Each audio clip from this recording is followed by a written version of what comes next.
Good morning, everyone. When Father Joel asked me to share a few words, I asked him, give me a topic to speak on. God bless him for giving me the topic and the points. I'd like to share some of what he shared with me and then a few other things that I had added to that list. And it's not, I don't mean for it to be academic in any way, shape, or form, but more practical. And I think sometimes the practical parts of our life we tend to forget. But I'd like to start off first by sharing something that I read. There was an individual who conducted a survey, and it wasn't a large technical survey in the same way you might see the Pew Research or some other Gallup poll, but it was a simple individual survey of parishes, specifically across the United States. But I gather it could be something we can reflect on here in our own archdiocese, and then specifically in our own families.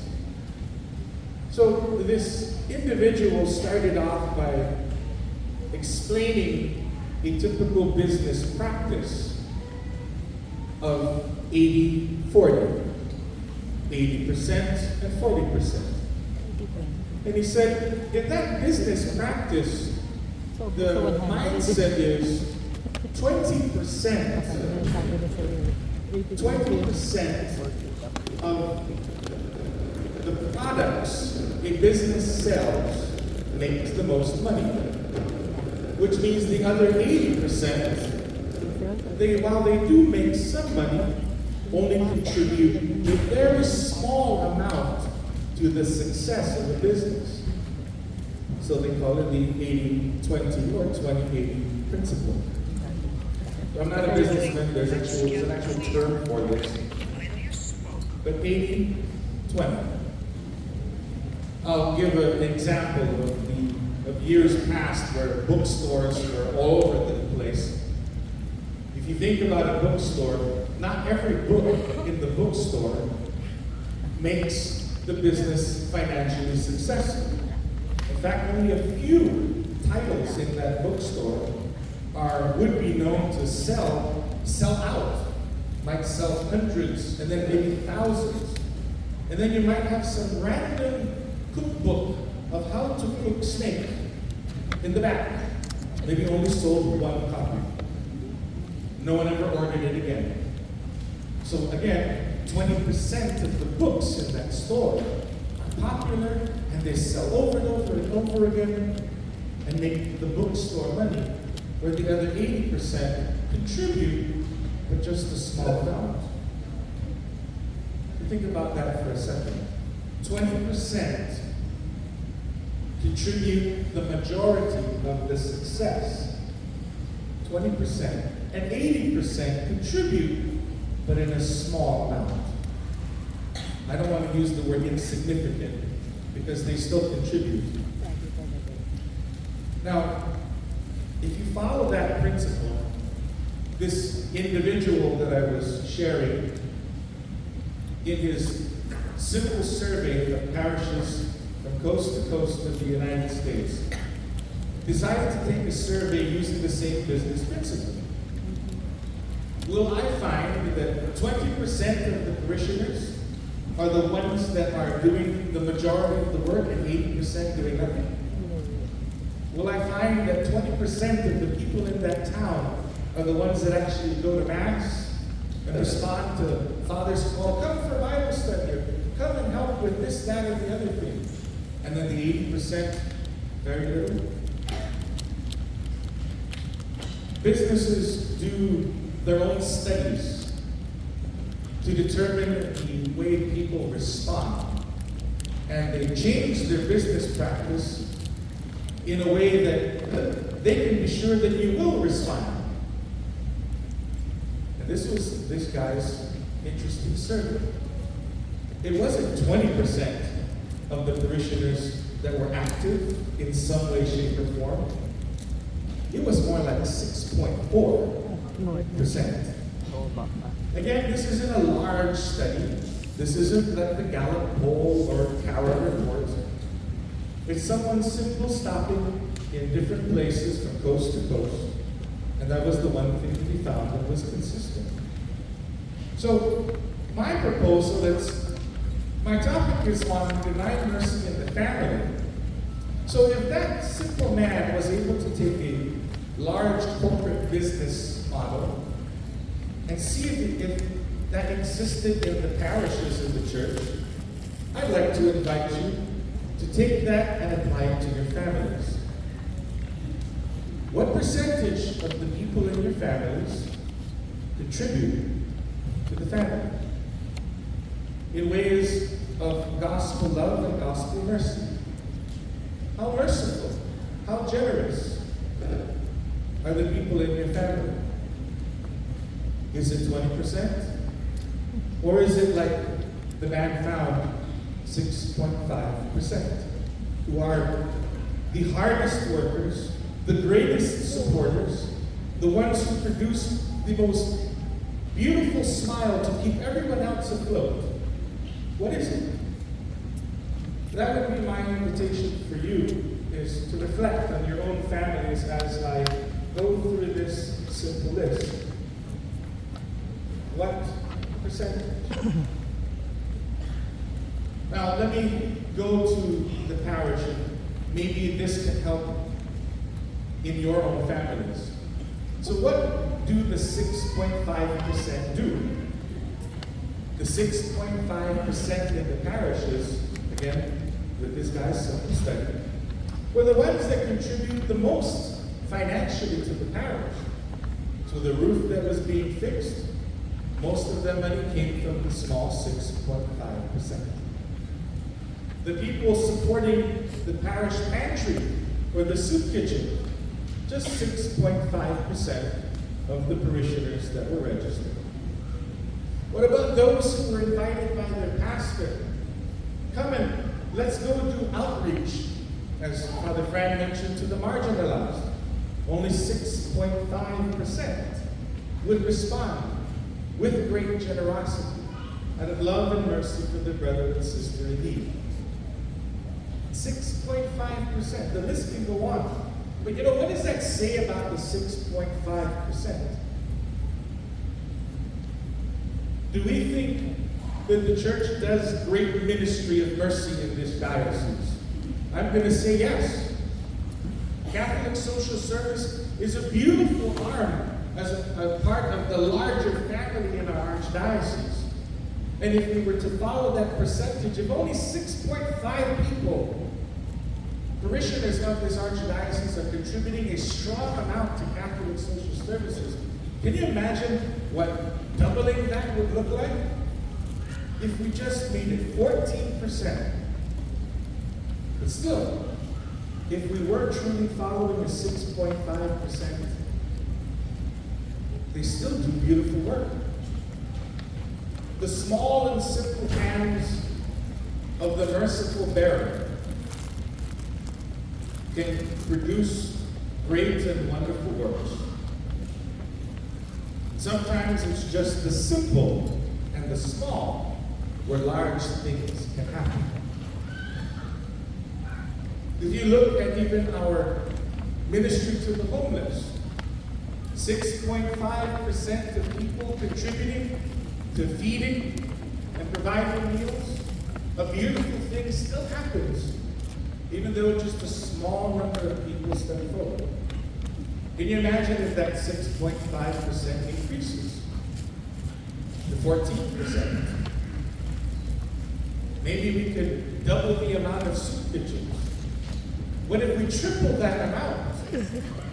Maybe we can have 3 soup kitchens.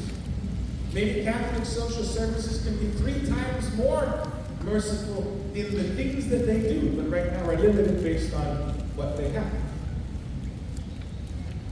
What if we can start something small and say, let's do this baby steps. Work with the willing. were the words of a wise and holy man who was a bit stern.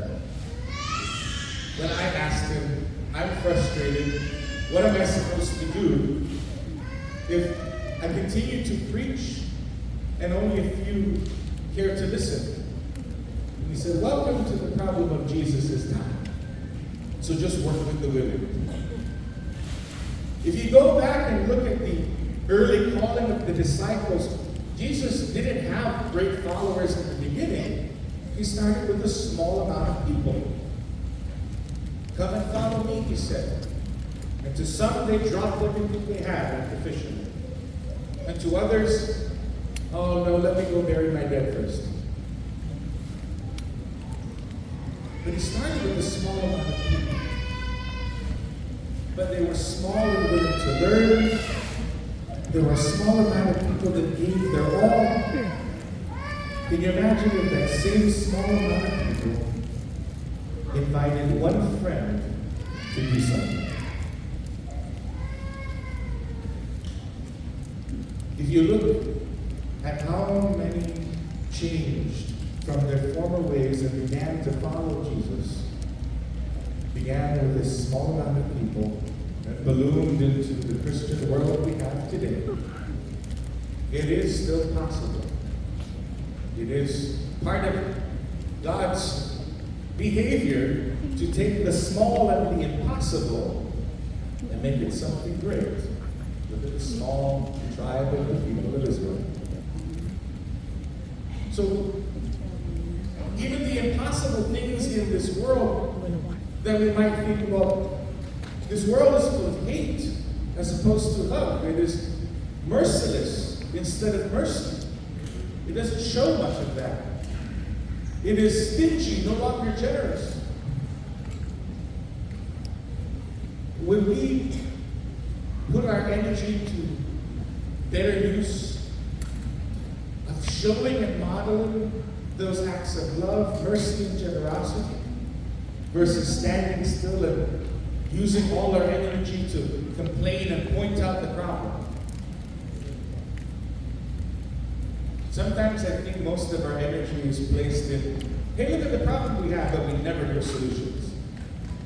That is a common failure in society. We know how to point out the problem, but we don't know how to find solutions. And if somebody finds the solution, sometimes we don't want to be a part of it. Why? Because we're uncomfortable. So, perhaps, knowing that there are so many issues in our archdiocese that demand a greater work of mercy, that there are so many issues in our world that demand greater work for mercy, I can only invite you to take baby steps. Start with the family first. There are small ways that we can show that we can be bearers of God's mercy. There are small ways that we can be bearers of God's love and of God's generosity. If we truly can't say those wonderful words, Jesus, King of mercy, I trust in you, then trust in the graces that he gave you to go and be bearers of mercy. Let's start with your family. And when Father Joel first gave me the list, I kind of chuckled a little, because the first thing on the list, I'm going to read it here. God bless you, Father Joel. I wanted to do a slide presentation to show you beautiful pictures, but my computer decided to crash on me, so I'm using my phone. So bear with me. I don't have reading glasses. I'm showing. We're all showing our age. I have to pull the glasses down to see our age. So Father says, here's one example, and I thought it was cute. Leave the last cookie. Beautiful thing. When my wife, I don't have a wife, I don't know. It's a beautiful thing when my wife leaves the last cookie on the plate.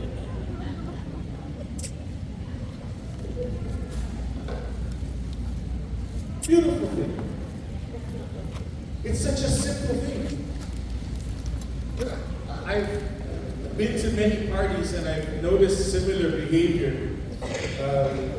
The Chamorros have a very similar thing. You never touch the last thing, you kind of leave it there.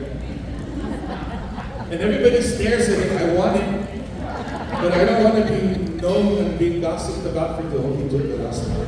Stingy. No. Is that really rooted in mercy? No, I think it's more of I don't want to be embarrassed, but it can be an act of mercy. Because if you think about it this way, there are some that have already had their fill and just want more on top of their fill. And then there are others who haven't had their fill, had some, but just a small amount. Can you imagine, knowingly or unknowingly, even the simple gesture of, I'll save the last cookie for you, you could make a great change in a person's perspective. It seems simple, but Father, how? It's just a cookie. Okay, fine. We'll switch to something more deep. The last piece of lechon kawali. But I have the sauce. We can be merciful to each other, split it in half. You have the bite piece and you can dip it. You know how much interaction can go between two people that might open the door to a heart that was already closed in anger. Can you imagine taking the time to just that small little gesture could open the door to a conversation where a husband and wife have been arguing for the past 3 days? I had a marriage class the other day, and I was sharing with them because the wife was struggling with Ephesians 5, the one reading that nobody likes to choose for weddings. Husbands and wives, and the wives be submissive to the husbands, that reading. So, every now and then I get a wife who wants me, Father, as part of our class, please explain this to me. Okay. But we ended up segueing because they were talking about anger. And I said, well, because in my head I was already thinking of this conference, so everything that came out of my mouth in the marriage class was being bearers of mercy with each other. So I said, well, what if the day you come home and you're just completely angry? So follow with the cookie analogy. Angry all the time. I said, remember, don't let the sun go down in your wrath. If you don't want to look at each other, and you don't want to talk to each other, sleep in the same bed. And you have to turn around, and you face this way, and she faces that way. At least take your hand and go. Because sometimes touch, just imagine your fingers. Touch is a love language. You can still express this desire for mercy with each other. Have mercy on me. I'm tired of fighting. You can still express that love, but by offering something so small. The touch, the last cookie. Consider how those small little acts can mean great and beautiful things.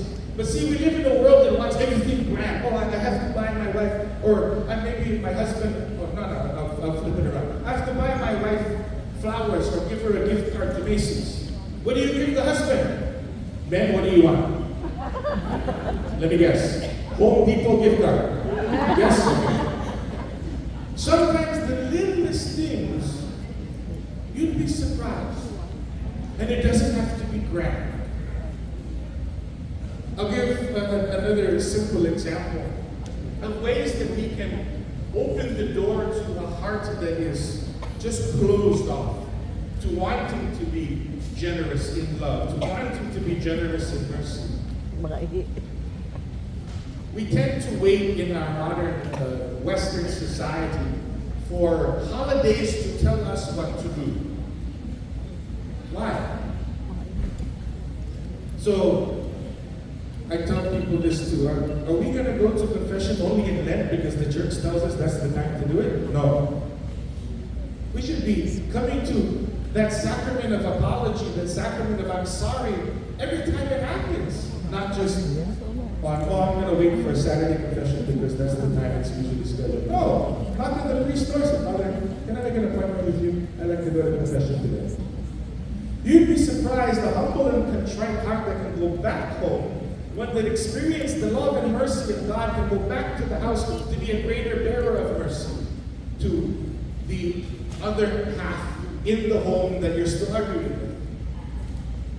One must be open to give their all and seek God's mercy as well, to be able to give mercy appropriately.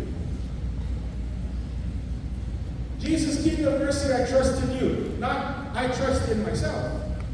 We trust in God to open our hearts and through His grace to go and therefore act. So let us always begin with coming to the loving and merciful arms of God and then be bearers of that mercy to others. We cannot bear the idea of forgiveness without first having sought forgiveness from our loving and merciful God. But think of those small things, really small things. One does not need to say, I love you to your spouse only on Valentine's Day. My suggestion is skip that holiday. Forget it. You're only contributing to the wealth of those card companies because that's the only time they make I love you cards. Make your own. Really. And then you support the craft businesses, craft stores. But think about those little things, little adjustments in your life that people will know that you are sincere. And not because somebody told you, this is what you need to do.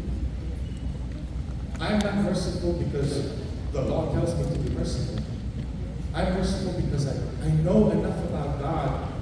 And that knowledge of His love and mercy is not just intellectual, it's felt in my heart. That I'm just compelled to go and do.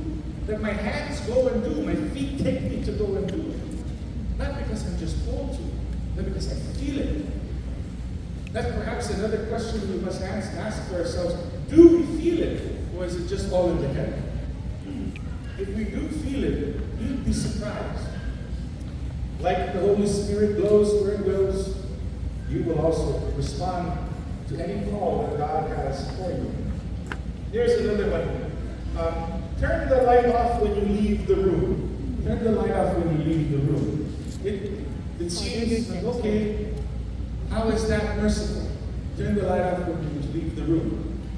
How is that even an act of love? Well, think of the small little things. Again, go back to small little things.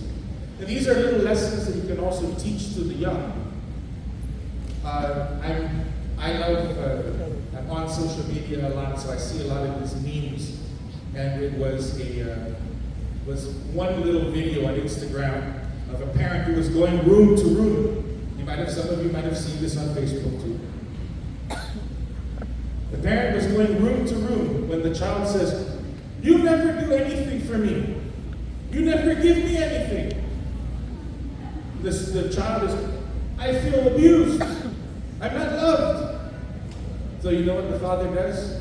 He goes around the house to the kitchen. And on the tap water, there is a bowl. And he says, "Merry Christmas. I give you water. I pay for it." He goes to the aircon, he puts the bowl in the aircon and he says, "Happy birthday. I provide you a house with aircon." He goes to the refrigerator, opens the refrigerator and says, "All this food is yours." Sometimes we forget the little things, like the light switch, which consumes power, which requires one to pay for. And where does that money come from? Hard work. Hard work. Turning on and off a light, especially when we're not the one paying for it, does show an attitude of gratitude. And a lot of people don't realize that. It's an attitude of gratitude that we have to have, even towards the simplest things. Power is not free. Someone worked hard. Someone had a bad day for you to have these lights still on. Someone had their boss chew them out today to provide the money to keep those lights on. So you see, even turning off the light when one leaves the room can have deeper effects. And then there's also just the simple reality that lights on, nobody's there, it's wasteful. So, including waste. But you'd be surprised, with an attitude of gratitude, things can go in a completely different direction. Are you grateful for your family? Are you grateful for their love? Do you have an attitude of gratitude toward the people in your household? Maybe your neighbor. And with that attitude of gratitude can still be a bearer of God's mercy. Can you? My personal story, how much time do I have? Okay. I have a personal story about turning the lights off. In my parish, the public bathrooms have the exhaust fan that makes a loud noise. And for the longest time, they kept saying, "Father, can you change that fan? It's broken." I said, "No, it's not broken. But it makes so much noise, Father." Brrr. Why did brrr? Father, just change that. It's cheap, Home Depot, $36. Brrr. I go, "You know why I leave the fan?" Brrr. Because when you're going to you're going to hear it. That's an act of mercy.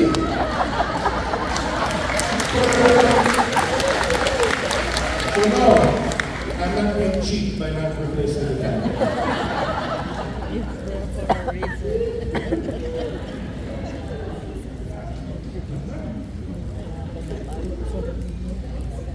Stop complaining. That's another one. Stop complaining.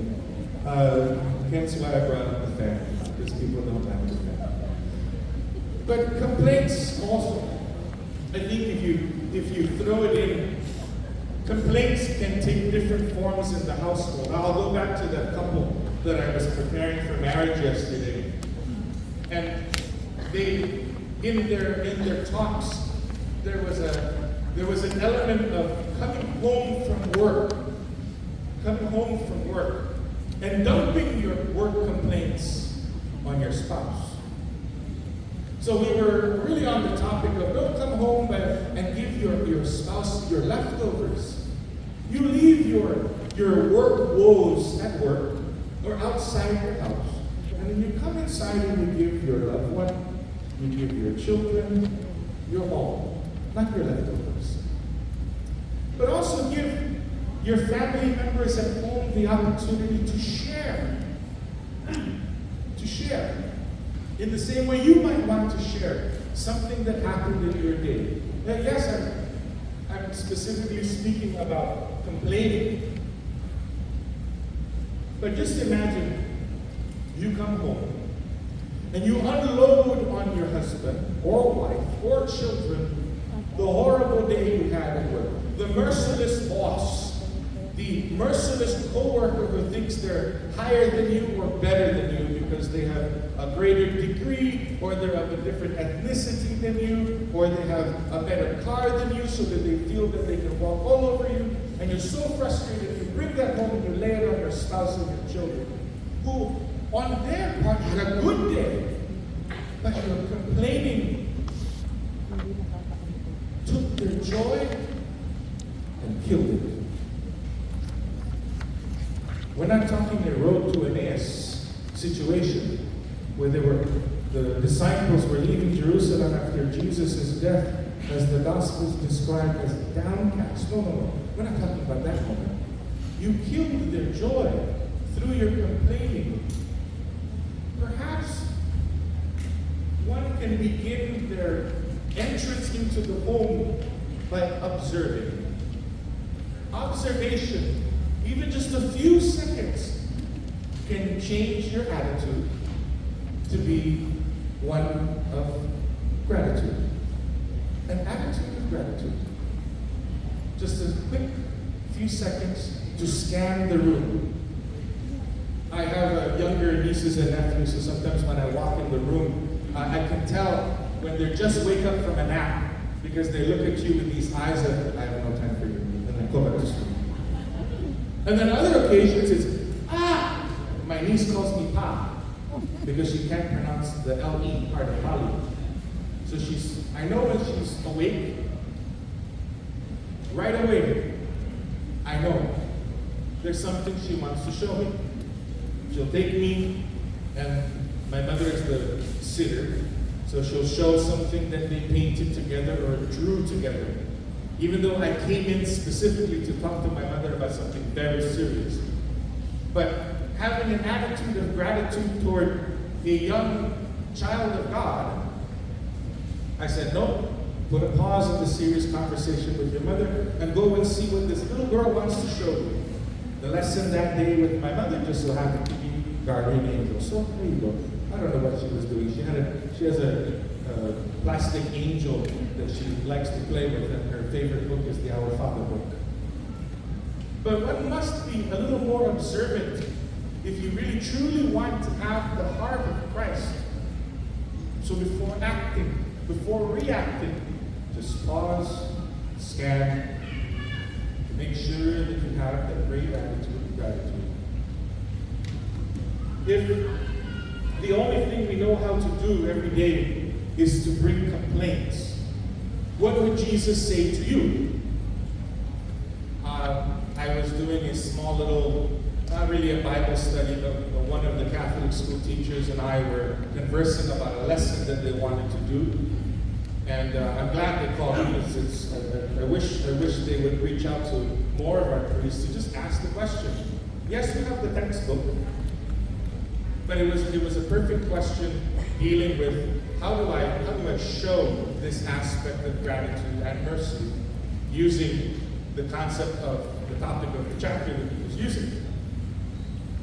And in the course of the conversation, it just went down a very simple road. Very, very simple.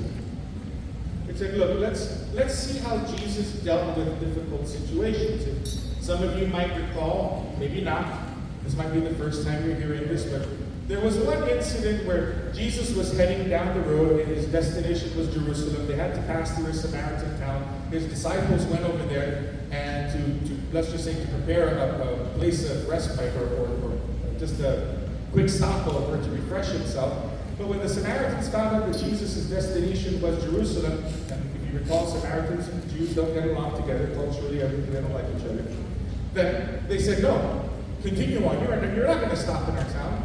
And in anger and frustration, the disciples that were there wanted to destroy the people, like calling down fire from heaven to blow them up.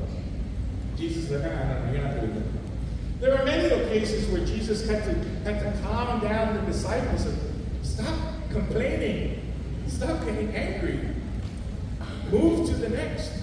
Lord, they won't listen to us. Shake the dust from your feet. Move to the next town. There are many more towns and villages that want to hear you.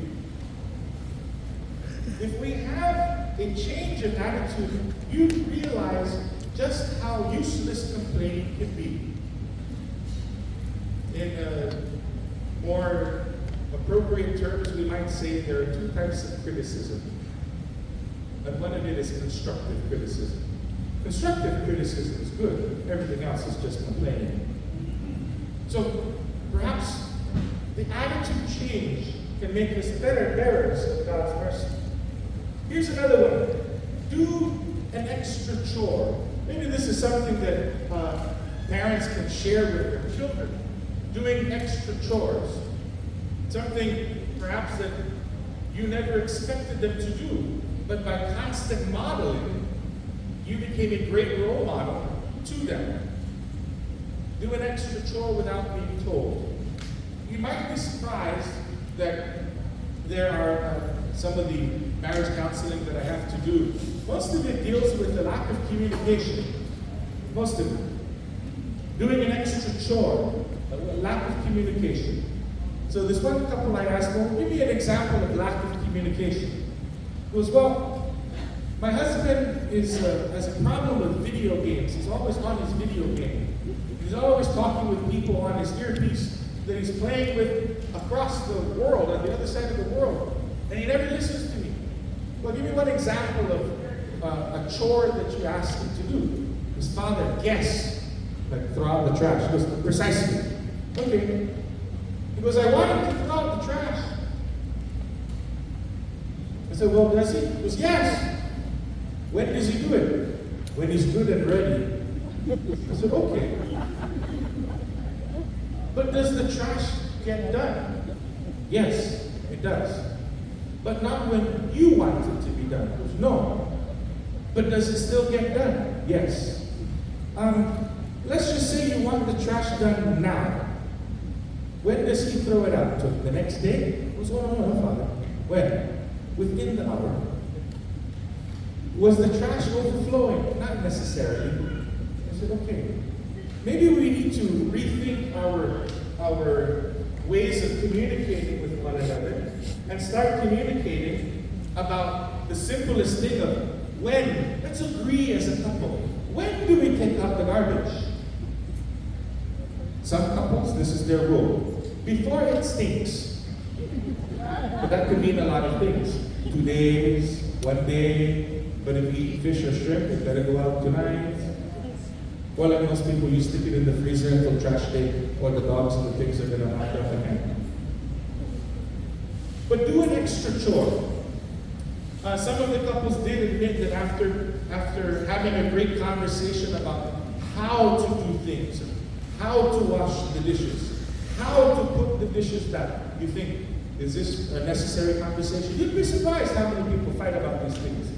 How to put the toilet tissue, this way or facing this way? Which way? How to cook this, that, or the other thing. Sometimes the small little things of the how-tos, once they're explained and you understand each other and communication flourishes, you'd be surprised that the same husband that was always being complained about, he ended up doing more than she asked him. Not only did he throw out the trash, he cleaned the garbage can, he washed it. And then he washed the table, he swept under, and he mopped. And she was just standing there, and you know what was the first thing the wife asked him? What do you want? You never clean. I do it. Shame on you. I understood. What do you want? He said nothing. I just told that to him. You'd be surprised how communication opens people up to those things. So I'd say if you're constantly pushing individuals to be better, to be more generous, to be more observant, sometimes you just have to take a step back and ask, have those little conversations, and then growth will happen. And then greater acts of, again, being bearers of mercy with even the simplest act of doing an extra chore. Isn't done here because you were ordered to. It was done here because you felt compelled out of love, out of generosity and mercy, out of service to your spouse. Just do it. I don't need to get paid. Forget about fairness. That was another thing on the list. It goes to that same point. What's fair versus not fair? Do I have to do all these chores or not? Fairness is thrown out the window when service is at the heart of things. It's thrown out the window. Go back to the 6.5% of parishioners who tend to be the greatest supporters of parishes, either in their donations or their physicals. Time, talent, and treasure. Small percent. But they're not doing it because they're told to. Out of love for God, they just naturally do it. They're compelled to by love of God. So, if you think about fairness, nothing in life is fair. Just from a secular point of view, Jesus' death was unfair. We know from our faith point of view there was a different purpose. So from a secular point of view, why did they beat up a guy for doing nothing? That's not fair. He was teaching, he said wonderful things. They tried to throw him off a cliff. That's not fair. Fairness. Never mind about your past mistakes. Leaving past mistakes alone. I know several people, when I was still teaching, they deal with arguments between students about behavior that was done the previous year. For those of you who have children or grandchildren, I would say one of the things that we can bring into the family of helping them be better bearers of mercy is to talk to them about those arguments and disagreements that take place away from your sight, that only the teachers and the principals see. That how can we still teach them about mistakes that are made in life and help them to grow from it and not use it as a crutch or be perpetually weighed down in some way by that past mistake? Society already does that to sinners. This crazy society has something, it's still around, but it was more prevalent maybe 15 years ago, but still around today, still vigorous. It's called the cancel culture. If you made a mistake in the past, you're worthless to me today. In other words, I don't care about your conversion, you're worthless to me today. I'm going to cancel you because of something you did in the past, a mistake that you did in the past, to make you worthless today. Can you imagine if we applied that to some of the greatest saints? Can you imagine canceling St. Paul just because he hunted down Christians and applauded them as others hunted them down before he fell to the ground and was blinded? Can you imagine if the world canceled Paul?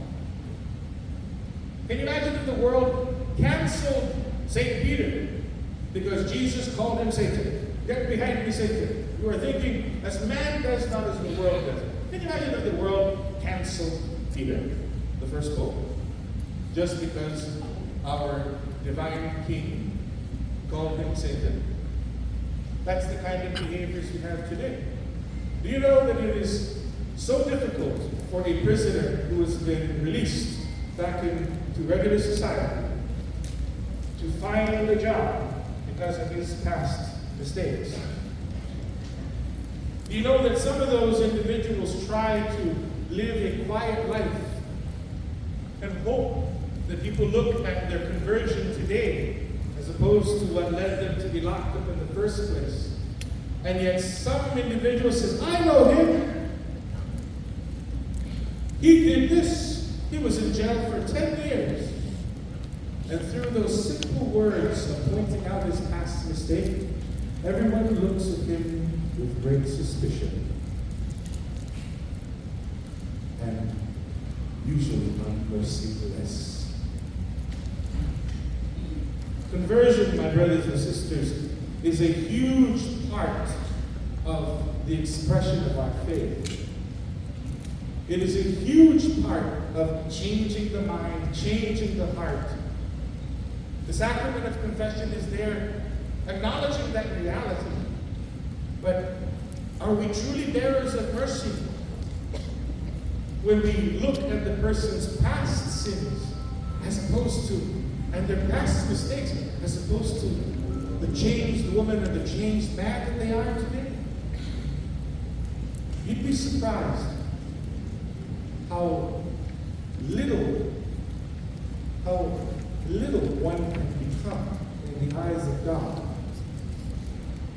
when all that comes out are sharp daggers, no mind of love, no parable of the prodigal son attitude. We are not the father in that parable of the prodigal son. We are the older sibling who says, but Father, I've stayed by your side, I've done all these things, and you've never even given me a goat to celebrate with. And now you kill the fatted calf for the son who has abused you, used you, and threw your name under the bus in public. What kind of bearer of God's mercy can we be if we cannot reflect on the parable of the prodigal son? Do we continue to look at past mistakes? Are we that older brother, or are we more like the father in that scene? He was once dead, and is now alive. How merciful or merciless can we be? Some little things, my brothers and sisters, that I can only invite you to reflect on. There are a number of things that I can point out, and I can continue to point them out. But I think you get the whole entire point. There is an element of generosity in having a heart of mercy that can lead us to do a few things. And let me, again, adjust my glasses to read them. If at least 6.5% of you are generous of heart, are generous with whatever treasure God has given you, whatever time God has given you on this earth. If at least 6.5% of you, with your love, the love and the loving, merciful heart of God, can appreciate things, including conversion, and with that turn and praise the great conversion of your brothers and sisters, the amount of virtue and encouragement that comes from that can spark another. All we need is this. May it be plainly seen that what you do is done in God. May it be plainly seen that what you do is done in God. One of the most fascinating things about a generous and merciful heart in Christianity points us to the proof of the teachings of Christ that need to have roots in our life. So, my hope, and this would be my only hope for you, it looks like I'm ending about 5 minutes early. My hope for you is this. Work with one person. Invite one person in your life to see the need to be a bearer of God's mercy. Invite one person to have an attitude of gratitude and journey with them, walk with them. Walk with them. To have a different attitude in life. Work with one person. Find that one willing person and work with them. Find them.